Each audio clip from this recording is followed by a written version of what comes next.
20. 왜 사람들은 당신을 믿지 못할까요? 자신을 믿지 못하기 때문이지. 왜 자신을 믿지 못하는 거죠? 그렇게 들었고 그렇게 배웠기 때문이다. 누구한테서요? 나를 대변한다고 주장하는 사람들에게서. 이해가 안 갑니다. 왜 그렇게 하는 거죠? 왜냐하면 그것이 사람들을 통제하는 한 가지 방식이자 유일한 방식이기에. 너도 알다시피 너희는 자신을 믿지 말아야 한다. 그렇지 않으면 너희는 너희의 모든 힘을 되찾을 것이다. 그건 도움이 되지 않는다. 지금 권력을 쥐고 있는 사람들에겐 그건 전혀 도움이 되지 않는다. 그들은 너희 것인 권력을 쥐고 있다. 그리고 그들도 그 사실을 알고 있다. 그래서 인간 체험에서 가장 큰 두 가지 문제를 이해하고 그런 다음 해결하라는 세상의 움직임을 막는 게 그들이 계속해서 권력을 줄 수 있는 유일한 방법이 되는 것이다. 두 가지 문제 해결이란요? 자, 나는 이 책에서 그 문제들에 대해 몇 번이나 되풀이해서 이야기했다. 요약해보면 세상 문제들과 갈등들, 개인으로서 너희 각자의 문제와 갈등들의 전부는 아니라 해도 그 대부분은 하나의 사회로서 너희가 다음과 같이 했을 때 풀리고 해결될 것이다. 1. 분리의 개념을 포기한다. 2. 투명성의 개념을 받아들인다. 두 번 다신 너희 자신을 서로 분리된 존재로 보지 말며 내게서 분리된 존재로 보지 마라. 두 번 다시 누구에게든 완전한 진실이 아닌 것을 말하지 말며 두 번 다시 나에 대한 너희의 가장 위대한 진리보다 못한 것을 받아들이지 마라. 첫 번째 것을 선택하면 두 번째 것은 따라 나올 것이다. 너희가 모두와 하나라는 사실을 느끼고 이해할 때 너희는 진실 아닌 것을 말하거나 중요한 자료를 알리지 않거나 남들에게 완전히 투명하지 않은 어떤 것일 수 없다. 왜냐하면 그렇게 하는 것이 너희를 가장 이롭게 하는 것임을 너희가 확신할 것이기에. 하지만 패러다임을 이렇게 바꾸려면 위대한 지혜와 위대한 용기, 대중의 결단이 필요하다. 두려움이 이 개념들의 심장부를 때릴 것이며 그 개념들을 틀렸다고 주장할 것이기에. 두려움은 이 장대한 진실들의 핵심을 파먹어 들어가 그것들이 텅 빈 것처럼 보이게 만들 것이다. 두려움은 왜곡하고 멸시하고 파괴할 것이다. 그리하여 두려움이야말로 너희의 가장 큰 적이 될 것이다. 그럼에도 너희는 궁극의 진리, 즉 너희가 남들에게 한 짓이 자신에게 한 짓이며 너희가 남들을 위해 하지 못한 것이 자신을 위해 하지 못한 것이고 남들의 고통이 너희의 고통이고 남들의 기쁨이 자신의 기쁨이어서 너희가 그중 일부를 부인한다면 너희는 자신을 부인하는 것이라는 궁극의 진리를 지혜로서 깨닫고 명백히 하지 않는다면 또 그렇게 할 때까지는 여지껏 갈망해왔고 언제나 꿈꿔왔던 사회를 갖지 못할 것이며 만들어낼 수 없을 것이다. 이제 자신을 되찾을 때가 왔다. 이제 자신을 다시 한번 참된 자신으로 고쳐보고 그리하여 다시 한번 자신을 투명하게 만들 때가 왔다. 너희가 투명해질 때, 너희와 신의 참된 관계가 투명해질 때 우리는 나눌 수 없게 되리라. 다시는 어떤 것도 우리를 나눌 수 없으리라. 그리하여 설사 앞으로 너희가 다시 분리의 환상 속에서 살면서 그것을 너희 자신을 새롭게 창조하는 도구로 사용하게 되더라도 너희는 그 환상을 있는 그대로 보면서 계몽된 육화를 경험해 나갈 것이다. 다시 말해 너희를 기쁘게 해줄 우리 자신의 어떤 측면을 체험하기 위해 그것을 즐겁고 기쁘게 사용하겠지만 그럼에도 더 이상 그것을 실체로 받아들이지 않은 상태에서 계몽된 육화를 경험해 갈 것이다. 이제는 너희 자신을 새롭게 재창조하기 위해서 망각이라는 방책을 사용할 필요가 없고 분리를 의식적으로 사용하여 단지 특정 목적과 특정 이유를 위해서만 분리됨을 명백히 하는 쪽을 선택하게 될 것이다. 그리고 그렇게 해서 너희가 완전히 계몽되면, 즉 다시 한번 빛으로 채워지면 심지어 너희는 다른 사람들을 일깨우기 위해 물질계로 되돌아가기를 선택할 수도 있다. 너희는 너희 자신의 어떤 새로운 측면을 창조하고 체험하기 위해서가 아니라 다른 사람들이 볼 수 있는 진리의 빛을 이 환상의 땅에 가져오기 위해서 이 물질계로 되돌아올 수 있다. 그렇게 되면 너희는 빛을 가져오는 자가 될 것이다. 그렇게 되면 너희는 깨달음의 일부가 될 것이다. 이미 이렇게 해온 사람들도 있다. 그들은 우리가 누구인지 알도록 도와주기 위해서 이곳에 왔나요? 그렇다. 그들은 계몽된 영혼, 진화된 영혼들이다. 그들은 더 이상 다음 단계의 더 높은 자기 체험을 추구하지 않는다. 그들은 이미 가장 높은 체험을 가졌다. 그들은 이제 오로지 그 체험 소식을 너희에게 가져다 주기만을 바란다. 그들은 너희에게 좋은 소식들을 가져다 준다. 그들은 너희에게 신의 길과 신의 삶을 보여줄 것이다. 그들은 나는 길이요 생명이니 나를 따르라고 말할 것이다. 그러고 나면 그들은 너희를 위해 신과의 의식적인 합일, 즉 신적 의식이라는 영원히 계속될 영광 속에 사는 것이 어떤 것인지 보여주는 본보기가 될 것이다. 우리는 항상 결합되어 있다. 너희와 나는. 그렇지 않을 도리가 없다. 그것은 그냥 불가능하다. 너희는 지금도 의식하지 못한 채 그 같은 결합을 체험하면서 살고 있다.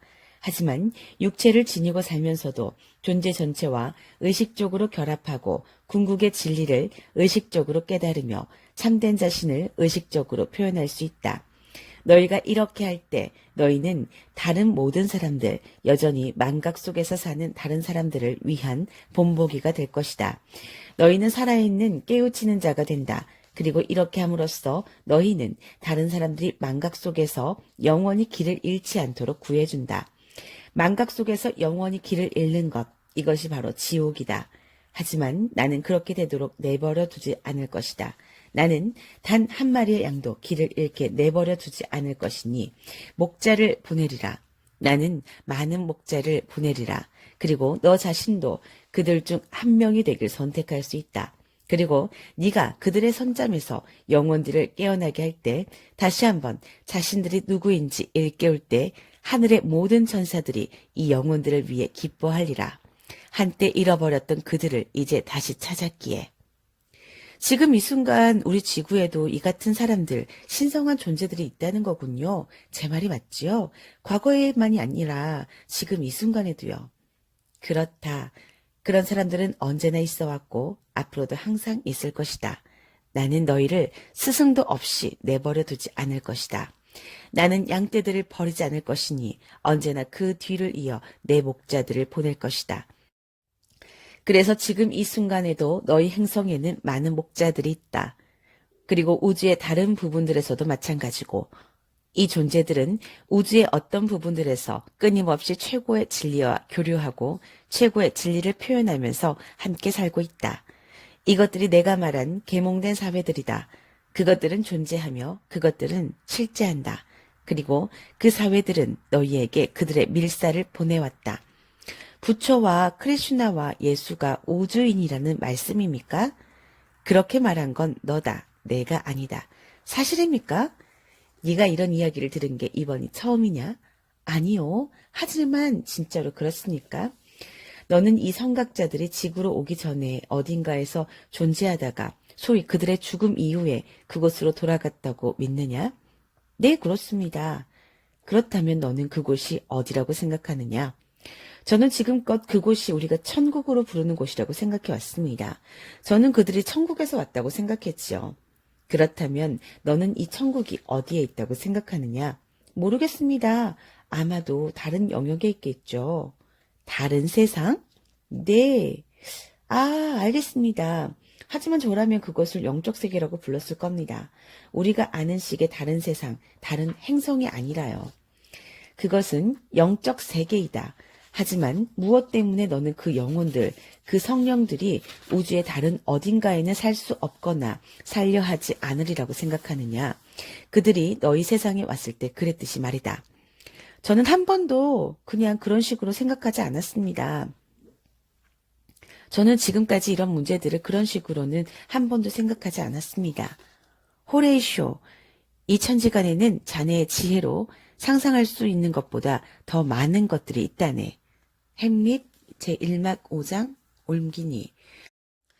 너희의 멋진 형 이상학자 윌리엄 셰익스피어는 이렇게 썼다. 그렇다면 예수는 우주인이었군요. 나는 그렇게 말하지 않았다. 말해주십시오. 그는 우주인이었습니까? 아닙니까? 내 아들아, 인내를 가져라. 너는 너무 미리 앞서가고 있다. 더 많은 것들이 있다. 훨씬 더 많은 것들이. 우리에게는 적어야 할 또 한 권의 책이 고스란히 남아있다. 3권을 적을 때까지 기다려야 한다는 말씀이십니까? 나는 처음부터 3권의 책이 있을 거라고 네게 말했고 네게 약속했다. 1권은 개인 삶의 진실과 도전들을 다루게 될 것이고 2권은 한 가족으로서 이 행성에서의 삶의 진실들을 논의할 것이며 그리고 3권에서는 영원한 의문들과 관계된 가장 큰 진실들을 포괄할 것이라고. 이 3권에서 우주의 비밀이 밝혀질 것이다. 그렇지 않은 경우만 빼고. 맙소사. 제가 이보다 훨씬 더한 것들이 받아들일 수 있을지 모르겠습니다. 제 말은 당신이 늘 표현하듯이 모순 속에서 사는데 정말로 지쳤다는 겁니다. 저는 그것이 그냥 그것이길 바랍니다. 그렇다면 그렇게 될 것이다. 그렇지 않은 경우만 빼고요. 바로 그거다. 바로 그거야. 네가 이해했어. 이제 너는 신성한 이분법을 이해하고 있다. 이제 너는 그림 전체를 보고 있다. 이제 너는 그 계획을 이해하고 있다. 지금까지 존재했고 지금 존재하며 앞으로 존재할 모든 것. 그 모두가 언제나 바로 지금 존재할 것이다. 그리하여 존재하는 전체는 존재한다. 하지만 존재하는 전체는 계속해서 변화한다. 삶이란 계속되는 창조 과정이기에 따라서 대단히 현실적인 의미에서 존재하는 것은 존재하지 않는다. 이 있음은 결코 똑같지 않다. 다시 말해 있음은 없다. 찰리 브라운, 미국의 만화가 찰스 슈츠의 만화 주인공에겐 미안하지만 맙소사입니다. 그렇다면 어떻게 어떤 것이 어떤 것을 뜻할 수 있습니까? 그건 그렇지 않다. 하지만 너는 이번에도 앞서가고 있다. 때가 올 것이다, 내 아들아. 이 모든 것을 이야기하기에 좋은 때가 3권을 읽고 나면 이것들 말고 더 큰 신비들도 이해될 것이다. 이제 모두를 다 그렇지. 그렇지 않은 경우만 빼고요. 맞았다. 좋습니다. 좋아요. 됐습니다. 하지만 이따금씩 혹은 이 책들을 읽지 못하는 사람들이 그 문제를 놓고 당장 그 자리에서 바로 그 순간의 지혜로 돌아가고 명확성으로 돌아가며 신에게로 돌아가려 할 때 어떤 길을 택하면 됩니까? 우리는 종교로 되돌아가야 하나요? 그게 빠진 고리입니까? 영성으로 돌아가라. 종교에 대해서는 잊어버려라. 그런 주장은 많은 사람들을 화나게 만들 것입니다. 사람들은 이 책 전체를 분노로 대할 것이다. 그렇지 않은 경우만 빼고. 왜 당신은 종교를 잊으라고 말씀하시는 겁니까? 그것이 너희에게 좋지 않기 때문이다. 조직된 종교가 성공하려면 사람들이 그것을 필요하다고 믿게 만들어야 한다. 하지만 사람들이 어떤 것을 믿으려면 그들은 먼저 자신에 대한 믿음을 잃어야 한다. 그러니 조직된 종교의 첫째 가는 과제가 너희 자신에 대한 믿음을 잃게 만드는 것이다. 두 번째 과제는 너희가 지니지 않은 대답을 종교가 지니고 있다고 여기게 만드는 것이고 세 번째이자 가장 중요한 과제는 너희가 그것의 대답을 아무 의문 없이 받아들이도록 만드는 것이다. 의문스러워할 때 너희는 생각하기 시작한다. 생각하기 시작하면 너희는 내면의 원천으로 돌아가기 시작한다. 종교는 너희가 그렇게 하도록 내버려 둘 수 없다. 자칫하면 종교가 고안해낸 것과 다른 대답에 너희가 직면할 수 있기 때문이다. 그래서 종교는 너희가 자신을 의심하도록 만들어야 한다.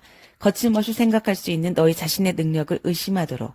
종교가 부딪히는 문제는 이것이 너무 자주 불리한 결과를 낳는다는 데 있다. 만일 너희가 의심 없이는 자신의 생각을 받아들일 수 없다면 너희는 종교가 주는 신에 대한 새로운 발상 역시 의심할 수밖에 없지 않겠느냐? 그리하여 얼마 안가 너희는 역설적이게도 이전에는 한 번도 의심하지 않았던 내 존재까지도 의심한다. 너희가 직관의 깨달음에 따라 살던 시절에는 나를 전혀 그려내지 못한다 할지라도 내가 존재한다는 것은 명확히 알고 있었거늘. 불가지론자들을 만들어낸 건 종교다. 종교가 해온 일을 찬찬히 살펴볼 명석한 사상가라면 누구라도 종교에는 신이 없다고 가정해야 하리라. 한때는 인간이 그 가장 눈부신 광채에 휩싸인 존재를 사랑하던 그 자리에 인간의 가슴을 신에 대한 두려움으로 가득 채운 것이 종교이기에 신 앞에 머리 숙여 절하도록 명령한 것도 종교이다. 한때는 인간이 기쁨에 찬 뻗침으로 뛰어오르던 그 자리에 신이 분노할지 모른다는 걱정을 인간에게 짐지은 것도 종교이다. 한때는 인간이 자기 짐을 가볍게 하려고 신을 찾던 그 자리에 인간에게 자기 몸과 그 몸의 가장 자연스러운 기능들을 부끄러워하라고 말했던 것도 종교이다. 한때는 인간이 그런 기능들을 삶의 가장 큰 선물로 찬양하던 그 자리에 너희가 신에게 이르려면 중개자를 가져야 한다고 가르친 것도 종교이다.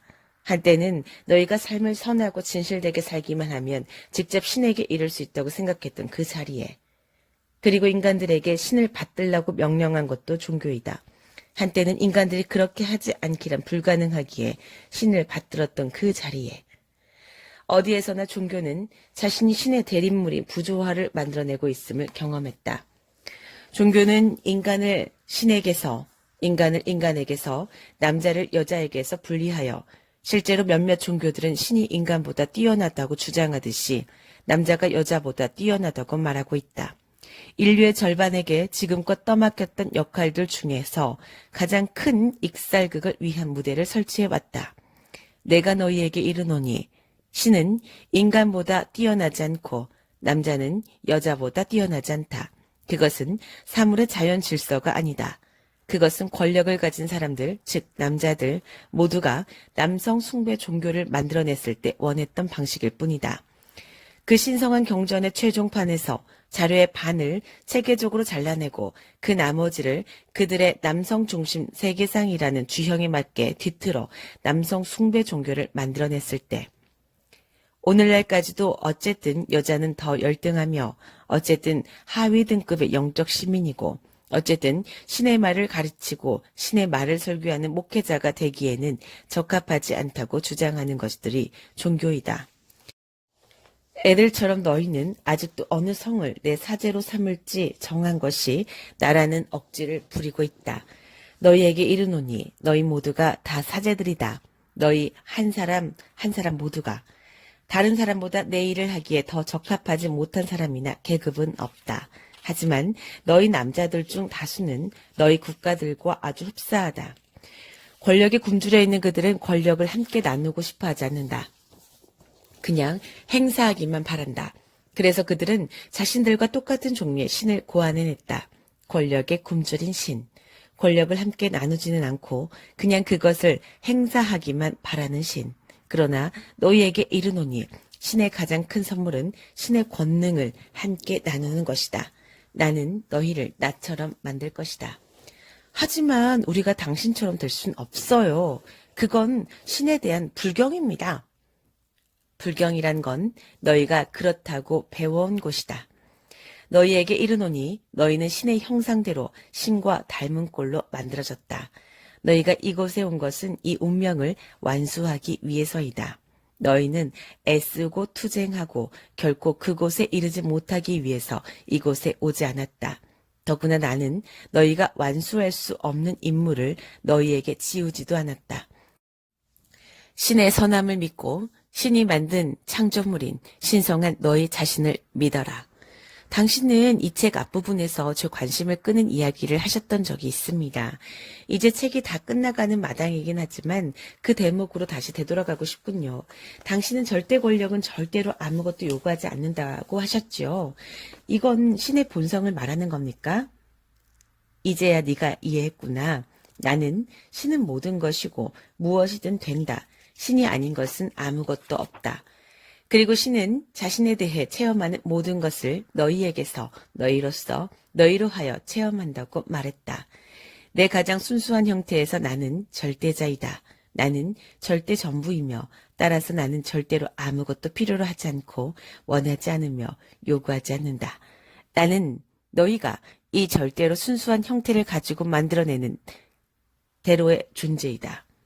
그것은 마치 너희가 마침내 신을 보고 자, 이렇게 하면 어떻습니까? 라고 말하는 것과 같다. 하지만 너희가 나를 어떻게 생각하든지 간에 나는 내 가장 순수한 형태를 잊을 수 없으며 항상 그것으로 되돌아갈 것이다. 그 나머지 모두는 허구이다.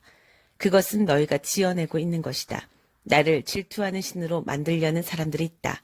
하지만 모든 것을 갖고 있고 모든 것일 때 도대체 누가 질투하겠는가? 나를 분노하는 신으로 만들려는 사람들이 있다. 하지만 어떤 것도 나를 다치거나 위태롭게 할 수 없을 때 도대체 무엇으로 나를 화나게 만들겠는가? 나를 복수하는 신으로 만들려는 사람들이 있다. 하지만 존재하는 모든 것이 나일 때 내가 누구에게 복수하겠는가? 그리고 왜 내가 단지 창조한다는 이유만으로 나 자신을 벌하겠는가? 서로 너희가 우리를 분리된 존재로 생각한다 하더라도 왜 나는 너희를 창조하고 너희에게 창조할 힘을 주고 너희에게 너희가 체험하고 싶은 것을 창조할 자유 선택권을 주고 그런 다음 잘못된 선택을 했다고 해서 너희를 영원히 벌하겠는가? 너희에게 이르노니 나는 그 같은 일을 하지 않을 것이다. 그리고 바로 이 진실 속에 너희가 신의 압제에서 벗어날 수 있는 자유가 있다. 사실 압제는 없다. 너희의 상상을 빼고는. 너희가 원하면 언제라도 너희는 집으로 돌아올 수 있다. 너희가 원하면 언제라도 우리는 다시 함께 있을 수 있다. 너희와 나의 합일이 가져다주는 황홀경을 다시 식별하는 일은 너희 몫이다. 떨어지는 모자에서 네 얼굴을 스치는 바람에서 여름밤 반짝이는 밤하늘 밑에서 우는 귀뚜라미 소리에서 맨 처음 본 무지개와 갓 태어난 아기의 맨 처음 울음소리에서 장엄한 일몰의 마지막 빛과 장엄한 삶의 마지막 숨결에서 나는 시간이 끝나는 마지막 순간까지 언제나 너희와 함께 있을 것이다. 너희와 나의 합일은 완벽하다. 그것은 언제나 그러했고 언제나 그러하며 언제나 그러할 것이다. 너희와 나는 하나이다. 지금도 그리고 앞으로도 영원히. 이제 가라. 가서 너희의 삶이 이 진실을 진술하는 것이 되게 하라. 너희의 낮과 밤들이 너희의 내면에 있는 가장 고귀한 관념의 반영이 되게 하라. 너희의 지금 순간들이 신이 너희를 통해 명백하게 드러낸 장엄한 황홀경으로 가득 차게 하라. 너희가 만나는 모든 사람들에게 영원하고 조건 없는 사랑을 표현하는 것으로 그렇게 하라. 어둠 속에 빛이 되라. 그러나 어둠을 저주하지는 마라. 빛을 가져오는 자가 되라. 네가 바로 그런 사람이다. 그러니 그렇게 되라.